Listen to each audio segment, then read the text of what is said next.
Welcome back to our weekly new Game of the Year boss review. It's almost become a joke at this point, but somehow for like the 7th time this year, a clear Game of the Year favorite has been ransacked of its throne.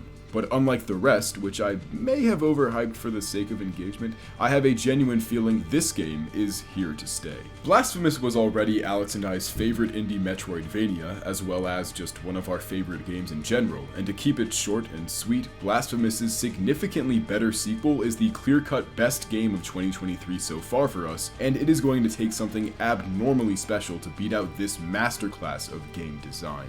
In a basic overview, Blasphemous II greatly improves upon the original's already fluid gameplay and combat, masters its dystopian religious iconography and Catholic Gothic art in both character and architectural design, has vastly more intuitive, rewarding, and engaging side content, a noticeably better score and sound design, a larger and even more interconnected overworld, smoother, higher detail animation, and a significantly better, more compact boss catalog that truly sealed the deal for us. I mean, truth be told, we are boss ranking YouTubers, so the fights are what we came for, and holy fuck were they insane. This was one of the best groups of boss fights I've personally ever gone through, and the fact that there were only 11 in total points out two things. One, maybe more games that are boss-oriented, like so, need to focus more intensely, if not entirely, on quality over quantity. And two, because of the minimalistic approach to the number of fights, every single boss was extremely memorable and felt important to the plot. So often Souls-likes and Metroidvanias have a severe boss overpopulation problem, and by trade the overall pool's average gets dragged down due to overabundance. Blasphemous 2's lack of said problem makes every fight memorable, and it's clear that each detail of each fight had intense attention and care paid to them. Before we get into the ranking, we'd like to thank our patrons, and if you'd like to check our Patreon out, the link is in the description. Lastly, we apologize for us taking so long to get this video out. We were just moving back to college. Anyways, let's get into the ranking.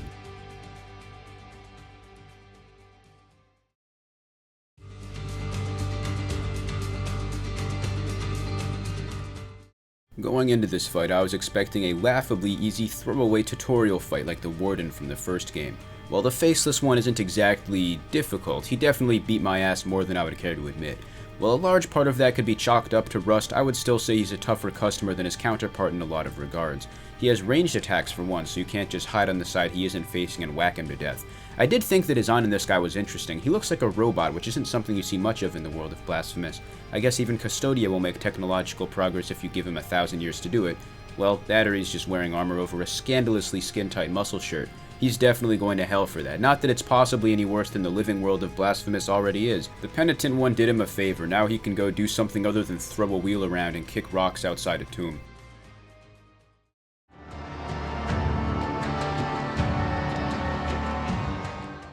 Susona Fermosa Fembra is like a girl you meet during a night out and wake up to the next morning to shock and disapproval.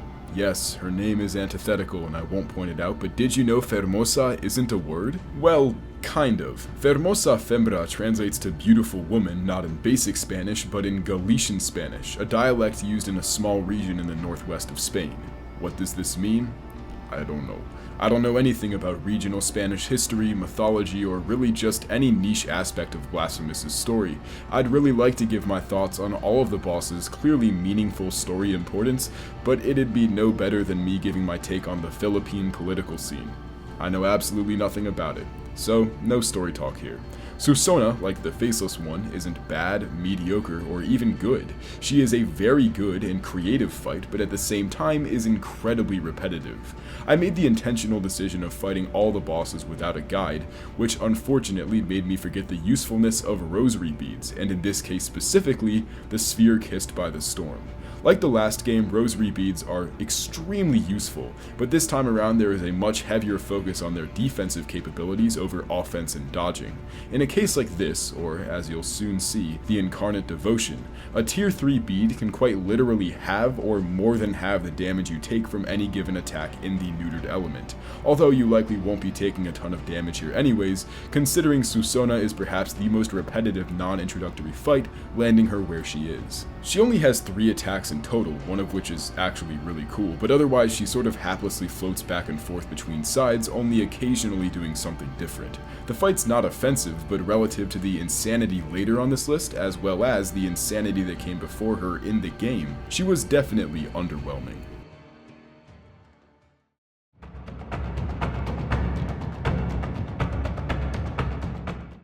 Orospina is the closest thing the game has to a fight with Chrysanta in the first game, which seemed to have a split jury among the player base on being either kind of annoying or one of the highlights. I definitely prefer Orospina, who feels far less repetitive in moveset, which is a recipe for success more often than not. Blasphemous II follows a time-honored game formula that I love, which is when the game begins by introducing you to a list of cool-looking guys in a cutscene and then tells you to go kill them all and sets you loose to roam about. While Orospina is the weakest of the three first set of fights, in our joint opinion, it's already leagues above a lot of the fights from the first game, save for the best showings, which says a lot. Rather than having everything she does be parryable, meaning you could essentially stand in one spot and grab her wrist and move her arm around like a toddler like Chrysanta, she has a handful of moves that make you run around to remedy that pitfall like the judgment cuts. Whenever you do get to parry her though, it's as satisfying as always. Sort of an unusual observation, but watching this fight on 2x speed is extremely entertaining, give it a try. Before I end this segment though, I'd like to briefly get off topic to make a general statement on the game. In case the awesome devs of this game watch this video, which is totally possible because I know they saw our video in the first game, I'd like to say that you guys basically improved everything directly, so props on that. I know you guys are updating the game right now to address early critiques, so I'd like to cast my lot and give my personal laundry list of suggestions. First, I beg you to make it more obvious what is necessary for 100% completion. I'm stuck at 99% and have done everything possible as far as I'm aware. Secondly, make the contact damage less trollish. It seems to be a universal experience for anyone who's played the game through that they got their rectum blown open by the candle charging enemies in the elevated temples over and over because they trap you in a corner and fighting game style corner combo you to death. Lastly, it'd be cool if there were more executions in the game. I know that having 3 different weapons makes it way more complicated, so I'm not begrudging you on this, but it would be cool if you guys did what you did with the first game and periodically added some new takedowns here and there. They do feel super uncommon to trigger though. The 50 executions trophy was literally an extra hour of grinding past maxing out Martyr's Marks for me, which felt kinda crazy. That's all, and if you did see that, thank you for hearing our humble plea. May the miracle have mercy on us all. And nerf the fucking candle, guys, please!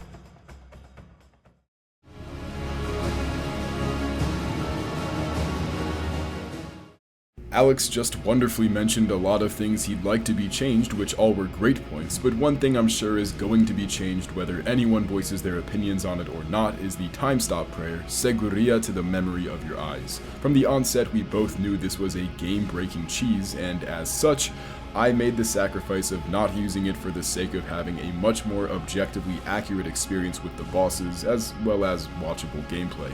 I only mention this because Alex tested it out against the Incarnate Devotion after getting the B ending, and, well, just watch.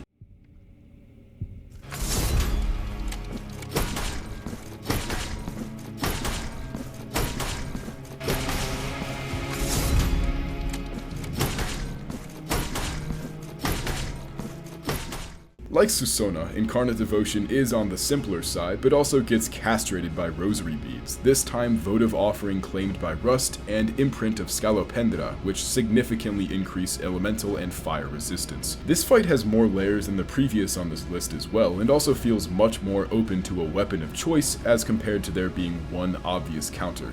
Incarnate Devotion is an immobile set piece with a wide variety of attacks. They're all fairly easy to dodge except the rain one, which is just me being a fucking idiot. And he also has a pseudo second phase that turns the ground on fire, forcing you to dodge and attack on platforms. I really enjoyed this because it created a much more dynamic feel to the fight, especially the invincibility bit. Oh, and also because of Ruego al Alba's Weight of Sin, which leaves a ridiculous mark on his health. As a final boss, he isn't the most difficult or spectacular one out there, but that also serves his character well, him being an unknowing creation of the miracle whose existence even he himself isn't exactly understanding of.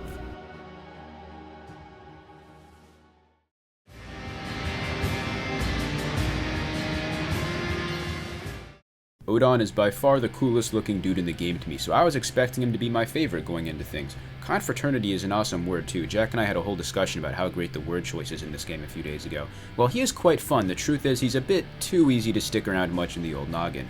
The most memorable thing Odon does is try to jug you the moment you get near his cathedral, but he gets his ass beat shortly after instigating the whole thing. Embarrassing, and we recorded it too. This salty dog never speaks a word, which leads me to believe he has taken not one but two penances, a vow of silence like our own dear Penitent One and a vow of non-violence. I mean, how else do you explain the clown car of decapitated fishermen he keeps hanging around? He needs goons to do it for him, like a Shabbat goy but for killing people.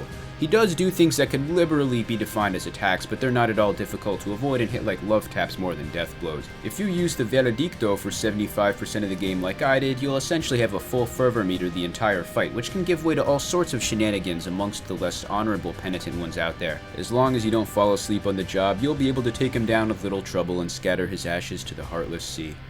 Oh, sorry, wrong game.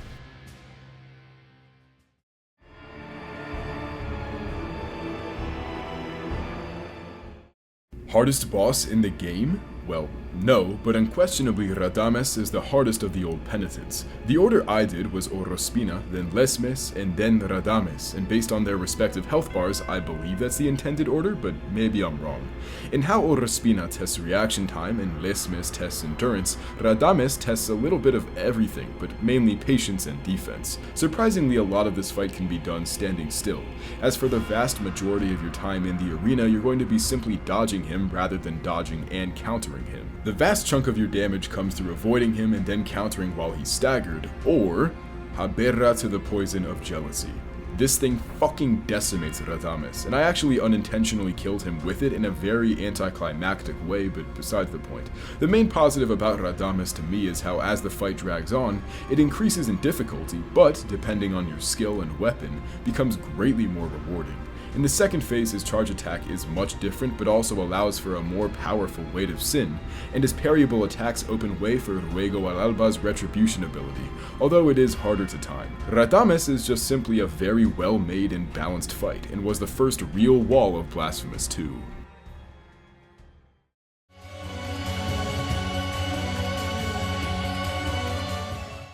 Benedicta is a favorite of a lot of people on our Discord server, I noticed, and for good reason. When done well, fights with platforming elements can be some of the most engaging and memorable in the game they're in. Benedicta is absolutely one of the easier bosses, but it doesn't serve to bog her down at all. Sometimes it's nice to just have a moderately challenging boss that doesn't take 9 eons worth of trial and error to defeat. The Basilica was an awesome area, one of my top 3 along with the Entombments and Two Moons, and one thing it helped me notice about the corresponding fights to these regions is that they feel very much in character with the locale. A lot of games have bosses that could be totally serviceable, but they just feel like they made some random bullshit and dropped it in an area that didn't have a boss yet. Benedicta isn't just some random monster, but rather the ghostly proprietor of the also ghostly tower. The loss of her earthly body does seem to have come with some mental deterioration, I'm afraid, as she doesn't think to try sending the chandeliers down until she's nearly kicked the bucket for the second time. That final frantic rush to bludgeon her out of commission while all the projectiles are whizzing around is a real butthole clencher. She has one of the best death animations also. I love them all dearly, but this one in particular had something satisfying about it with the flames and all.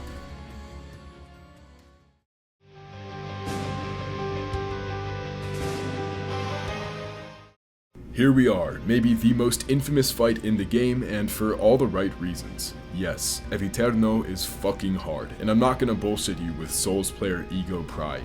He is very, very difficult, and it takes a long time to really nail down this fight. As hard and frustrating this can be at times, we rate him so high because ultimately it is still a very beatable fight if you take the time to learn him. If you're considering turning to the dark side and using Seguiria to the memory of your eyes, I'd recommend just sticking it out because either way that thing is gone before next week, so you might as well just beat it legit so you have that badge of honor. I thought it was really cool how Eviterno was revealed right at the beginning of the game in literally like the first 25 seconds of the animated introduction, but he's only fought in the room before the ending. Every time you made it to a boss and it wasn't the old man, it left you questioning his place in the story and made him increasingly more mysterious and intimidating. And when you do finally reach him, it's just fantastic, all that build up with a great payoff. It appointed me first among penitents, perpetual by its grace, perpetual in awaiting you an eternity. With that said, after a dozen deaths, the short cutscene at the beginning and in between phases 1 and 2 becomes quite a snooze, even to the point where I'd actually go on my phone and not realize the fight had started again. I'm like an iPad kid, constant stimulation. The cutscene is really cool, by the way. I love it. Anyways, after the brilliant introductory monologue, the first phase kicks off, and I like how it's very clearly Castlevania Dracula inspired. Also, Crisanta's body is of small but very neat detail. It was a great background addition on top of the already hauntingly beautiful arena. I really enjoyed this first phase because it is so very easy to just beat the shit out of him, and if you're like me and manically practice this phase so you can no damage it going into the second one, in a way it somewhat primes your mind for the big fight ahead. Oh, and quick tip, if you want this to go by even faster, use Debla of the Lights. So, the first phase is easy, but unless you do a film study on the second, it is going to naturally take you at least 4 to 5 attempts to even slightly begin to get a grip on the thing. For the first couple of attempts with Eviterno, you're going to lose within 15 to 20 seconds, no debate. He is simply the quickest, flashiest, most overwhelming, and difficult thing you've fought so far, especially if you don't have the scratched face from the canvas, which deters mystical damage. As with anything, repetition leads to understanding, and then the third phase kicks in, and you start all over again. But as I said earlier, while this fight is very intimidating, after literally hours of practice, I have what I describe as an absolute understanding of the first Penitent that will hopefully make him easier to beat for you after I explain him in detail. Eviterno's AI is perfectly repetitious and never breaks code. His attack chains work based on sprite-to-sprite distance combined with spacing within the arena, and the more space available, the more random his patterns get. For example, him teleporting between both sides during his slash combo. With this knowledge, the optimal strategy is to hover on the very edge of either side of the arena. By doing so, Eviterno's patterns become almost entirely cyclical. When you do this, Eviterno will do one of 3 things. 1. The leap attack, in which you slide under and let off a combo, then move back into position. 2. Teleport backwards and launch a Crimson Ring. Or 3. Do the dash attack, which if you parry locks him into the parryable low angle slash. If you don't parry the initial slash, he'll still do the other one while you're stuck on the ground or jumping over it, then follow it up with the ground launch, his hardest hitting move. So, long story short, parrying is vital to your survival. Also, for note, he will do the slash combo almost every time. When he gains the unblockable mystical attacks later on, things do get a bit more tricky, but for the most part this strategy works just as well as long as you swap between sides when he does those attacks. However, after the Penitent segment, I'd actually recommend dropping parrying altogether. Standing by the edge still locks him into a set number of moves he can do, but this time they're avoided by sliding instead of parrying. And yeah, that's pretty much it. Hopefully that helped, and good luck. Eviterno was an exceptionally difficult boss, maybe the hardest I've fought since the likes of Ishin and the Orphan of Kos, but the satisfaction that came with mastering him and promptly earning my Blasphemous Black Belt was an incredible feeling.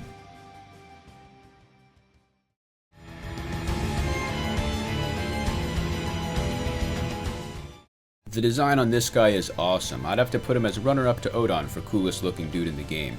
Lesmes, much like the clergyman of yore, loves 2 things, setting people on fire and hanging out with little boys. To be fair, I'd totally hang out with Lesmes if I was a little boy also. He can make fire pillars, turn himself into a bunch of screaming orbs, and if his name is to be believed, he probably wouldn't even try any funny business. The only caveat is you have to wear a cone head and live in his tiny smashy obelisk, which would make me really motion sick, I wager, with how much he swings that thing around. Jesting and jabbing aside, this fight is absolutely the one that surprised me the most. He was the first boss I encountered after the Faceless one, so I was expecting a small jump in difficulty, but nothing much. Imagine my shock when, after getting obliterated over and over by the first phase, I find not 1 but 2 additional ones waiting for me. That's hilarious and I love it.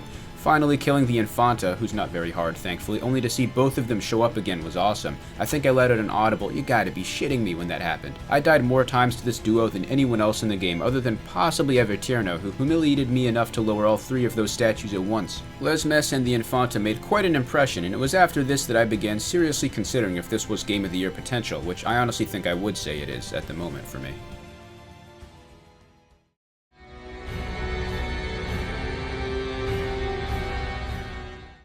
Sinoro, Hymn of the 1,000 Voices. What a fantastic boss idea, and the execution was just as stellar. Blasphemous benefits from its nature of being a 2-dimensional game in that bosses like Sinoro can have multiple individuals that collectively make a fight, who randomly swap between each other throughout in one consecutive phase. In a 3-dimensional plane, this is a much harder style of fight to pull off, as there's, well, an entire other dimension you need to equate for when designing a fight with this level of randomized variety, while also making the transitions fair and smooth and not too common or rare. Either way, the devs nailed this fight. Of the 3 heads, the old man is the least common and has nothing particularly unique to him to my knowledge besides the position-based fire attack. The nun and the luchador are more common, with the nun serving mainly as a transition period where you just dodge around and avoid offense, although it is worth noting she has a healing attack that can only be cancelled with enough damage, while the masked phase features a lot of Our Lady of the Charred Visage-esque dodging bits. On paper, this fight isn't incredibly exciting, but it changes so fast throughout that there's no other way of proving my point than to just say, fight it for yourself and see what we mean. The closing, melting face part was also super fun. It once again showed how the Game Kitchen were not afraid to really put new ideas out there and just try them. And after years of practice with the first game, I can confidently confirm they've mastered the art of boss design, and if there is a third game, I can't even begin to imagine what they have in store.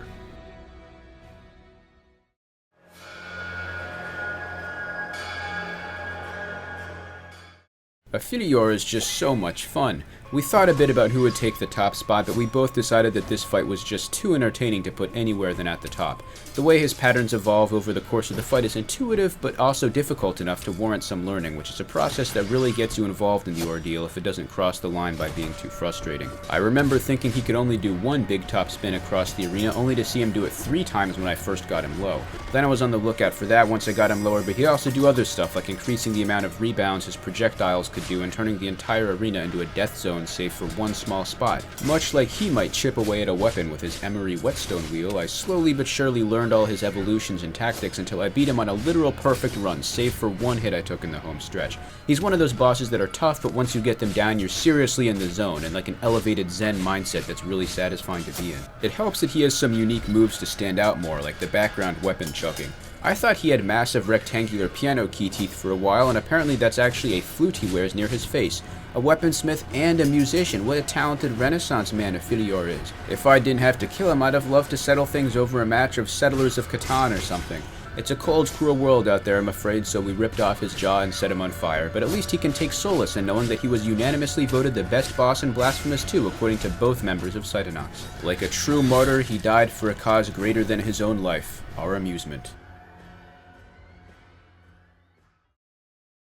Thank you so much for watching, and we hope you enjoyed. Blasphemous II is legitimately one of the best games we've ever played, and needless to say, we absolutely recommend you buy it and check it out for yourself. Remember to like and subscribe if you haven't, and otherwise be sure to check in every Wednesday for new uploads. That's all for now. Deuces.